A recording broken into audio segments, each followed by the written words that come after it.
And this week's Blizz Pro Weekly, WoW is getting a BlizzCon birthday bash.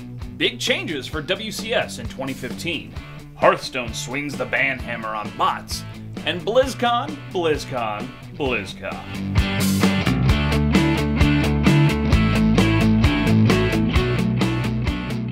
Hey everybody, welcome to the newest episode of Blizz Pro Weekly.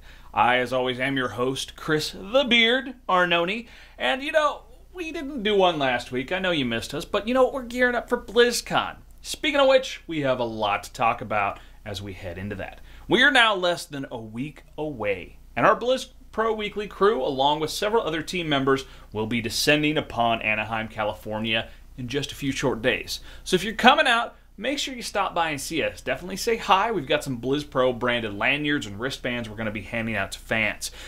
This episode is mainly going to be dedicated to our predictions, our speculation, and how to follow up on every little detail that happens at BlizzCon this year. First off, let's talk about the physical goodie bag attendees will be getting this year. Now, Wowhead got a sneak preview of the items this year, so we already know what we're going to get. But we won't be showing them off until we get them on Thursday. So like I said, expect us to, be taking pictures and throwing that stuff out there. Now the big item this year is a special edition Funko Pop vinyl figure of an undead Murloc called Murgul. Blah, blah, blah. For those that missed the old goodie bags from the 08-09 days that had a lot of little items in them, this year you're really going to enjoy the goodie bag, as Blizzard is bringing back a lot of those little items, like a Protoss Archon bouncy ball, a Horde Alliance wristband, a Malthael keychain, and an exclusive random Blizzard pin that they're encouraging people to sort of swap and trade with each other on the show floor. Now, this is in addition to the virtual items that you will get for attending, such as, the WoW, the in-game WoW pet, the Hearthstone card backs, and all that awesome stuff. Several of which you should already have started receiving this week. So, what will we see at BlizzCon this year? Now, these are all things we think have a high probability of getting announced or shown off a lot, okay? None of this is confirmed from Blizzard, but this is what we think. First up, StarCraft II Legacy of the Void. Now, the second and final expansion of StarCraft II. We know the voice work is complete. The story is well on its way. We expect to see some new units, new story, and a bunch of new features to Battle.net that Blizzard will be implementing to help them, compete with Valve and just improve their esports vision. Blizzard should be expected to do something big for StarCraft II soon, since the game really does sort of need a big pick-me-up in the community. Now, Warcraft, we're really not expecting to see much, unless somehow, but we don't think so, they announce like Warcraft 4. However, we might hear about a Warcraft 1.2.3 remastering for the 20th anniversary of the franchise, but we won't be hearing much except for celebrating 10 years out of WoW. We know that's going to happen. However, the Warcraft movie does have its own panel, and we totally expect to see a Warcraft movie trailer premiering at the show. So make sure you don't miss that panel on Friday afternoon, whether in person or via the virtual ticket. Now, Diablo is going to be a little less exciting. For instance, we don't have any official interviews scheduled with the Diablo team at this point. And when that happens, it normally means there's just not much to talk about right now. We do expect to hear some things about Season 2, what they did in Season 1, what worked and what didn't, maybe a little glimpse into the future of the game. However, we do not expect an expansion announcement at this time. Now, Heroes of the Storm will also be a bit low-key as they continue to focus on bringing the game out into beta and try to show us, the world, what esports is going to look like for that game, and of course their exhibition match with the 4 major esports teams. Now, Hearthstone should have something big, some big announcements, which may include their new card expansion, which we've been told is going to have over 100 digital cards in it. Blizzard also sent a little teaser to several streamers and fan sites, including us, which includes a blueprint postcard of an invention. By the way, those were all different. If you were watching that stuff on Twitter, they weren't all the same, so that's pretty cool. With a note that says, "Making plans for BlizzCon, I hope you like my invention." And there's some speculation that this could mean the card expansion will have a sort of a mechanical theme to it, possibly gnomes or goblins, which in the Warcraft universe are the inventor races. Now, considering Blizzard announced November's card back will be a goblin-themed one, this really adds more credence to this prediction. Now, we also expect Blizzard to finally show us what that observer mode in Hearthstone is going to look like. We're hoping this will be out soon, and that we'll have better tools to run our tournaments in the future, along with everybody else's tournaments. But the big news, the single biggest piece of news we expect, is a brand new game announcement. You guys have heard us talk about this for several months now. Blizzard is working on a new game, and we believe the whole reason they announced the cancellation of Titan recently is they didn't want it to overshadow this new game announcement. Get the Titan cancellation out of the way so they can focus on the cool new thing at BlizzCon. Now, some terms being thrown around are Overwatch, which this week has seen some activity in the trademark area again. There's also rumors floating around of a Project Prometheus, whatever that may be.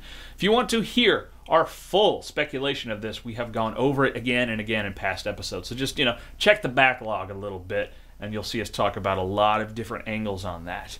But in summary, we believe this could be the game Michael Booth is working on, game director at Blizzard, who came over from Valve. He was a lead designer for Left 4 Dead and was also on the Counter-Strike team. There's definite speculation Blizzard could be announcing an FPS game, but we'll have to wait and see. Now, if you're wanting to get all of the up-to-minute, up-to-second news from the show floor, your best bet with us is to follow us on Twitter. Now, you can follow the main account, which is at BlizzPro. That's going to be mostly our founder, one of our founders, J.R. Cook. Me, I'm at Chris M. Arnone. If I'm not doing like an interview, I plan to be on the show floor, taking pictures, tweeting out all the time. Everything you want to know. It's going to be the whole sort of like on the show floor experience from my Twitter account. But some of our other contributors are also going to be there. So follow at Lack of Realism, at Unlimited Black, at Miari, our other co-founder, and at DJ Tyrant. Okay, we plan to be very active on Twitter throughout the convention. And of course, you can also, the main BlizzPro account is probably going to be retweeting a lot of this. You can also follow the hashtag BlizzCon.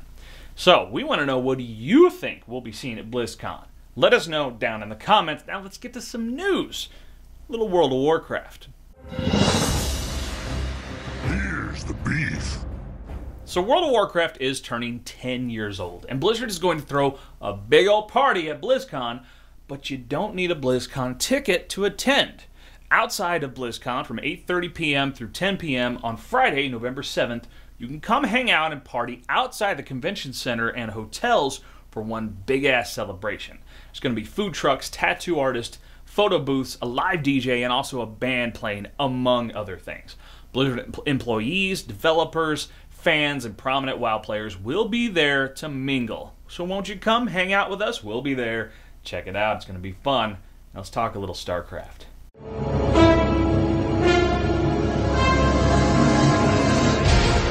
Want a piece of me, boy? So Blizzard has announced their big changes for WCS 2015. And when I say big, I mean it's fucking huge. WCS America, WCS Europe, WCS Korea, gone. Now they will all be replaced by a new unified WCS Premier League and 2 global individual leagues in Korea. This means that WCS America and Europe will merge into a single WCS league with other countries with dedicated slots. Now in Korea, the GSL will return along with new individual league from SPOTV Games, and both will be open to players from around the world who want to take on the challenge of competing among the best players on the planet. Now players will actually be able to participate in both Korean leagues simultaneously, given even more chances to gain WCS points. Now, the WCS World Championship will still be open to the top 16 players in the world who accumulated the most WCS points. Region locking will still be taking place, sort of. So just kind of like how it's always been. WCS Premier League players must either be a citizen of their country, have a professional athlete visa, a work visa, or a student visa for that country in order to participate. For Korea, however, it's global. Any global player can participate in the tournaments there. Now, these are really interesting, different developments with WCS. Looks like they're really trying to change it up and find what works. We want to know, do you think this is going to work? Do you think maybe this is worse? Let us know what you think of the changes down in our comments. Now, let's talk a little Hearthstone. Pull up a chair by the heart. So in everybody's favorite digital card game, the bots are gone and the cheaters have been banned. The hammer has been swung indeed. Blizzard made some big announcements this week that they have banned thousands of accounts which were caught botting in Hearthstone. Now these are temporary 3-month bans with the intention of going forward that the accounts caught botting will be perma-banned if they try it again. Blizzard also took action against what is called the win trading, which was a popular way for top players to get the top ranks in the game. Basically, players with 2 accounts would get to Legendary, queue at the same time, and have one account concede. Doing this several times would boost the account and give it better ranks. Now, some top players, such as Specialist and Gabe Walls, have been banned in this way. As of now, it's unclear if any players who qualified for the BlizzCon World Championship may have used this tactic, or if any action would be taken against them. Now, after 9 months of this, Blizzard is finally enforcing the rules and making us all aware that we need to follow the fucking rules. Okay, that does it for this week's episode. Of course, probably not going to have a Blizz Pro weekly episode next week because we're going to be giving you all kinds of amazing video footage from BlizzCon.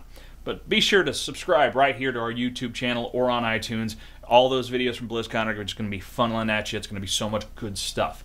Blizz Pro TV. Follow our other shows. Listen and subscribe to The Edge, the West March Workshop, and the Hearthstone Power Hour. Me, Twitter, Facebook, Goodreads author. My book is available on Amazon, iTunes, Nook, all kinds of places. If you have a question, email us. Email us at askthebeard@blizzpro.com. And of course, you want to check out blizzpro.com. All the news, reviews, interviews, everything you need to know about Blizzard Entertainment games and BlizzCon. Stay beardy, my friends.